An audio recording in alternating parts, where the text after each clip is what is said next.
Hello guys, ayan may ginagawa akong electric fan. Bali binaklas ko ito guys. Chinik ko yung mga switch. Good naman siya. Then itong fuse, good. Kasi kakaibang electric fan ito guys. Ibang klase yung motor niya. Pag ganito pala guys, hahanapin nyo. Halimbawa ayaw umikot. Wala talaga siya kahit ugong. Ayaw umikot guys. Ang hahanapin nyo guys, yung thermal fuse. Ito yun guys. Yan, nakita nyo ba yan guys? Yan, ito yun guys, yung thermal fuse na yan, yan. Yan yung thermal fuse. Yan. Zoom natin para makita nyo. Yan guys, yung thermal fuse.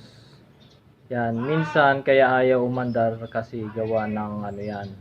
Gawa ng pundi yan guys, or open. Yan. Open yan guys, kaya ayaw umandar, ganyan.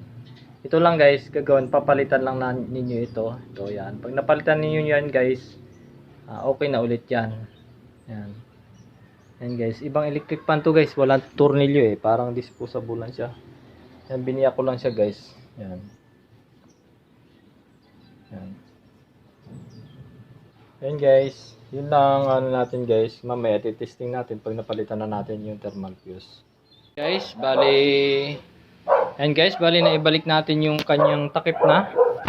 Ititesting na natin siya guys. Dahil napalitan na natin yung kanyang thermal fuse. Ayan, gumana na siya guys. Ayan. Umikot na siya. Ayan siya guys. Thank you for watching.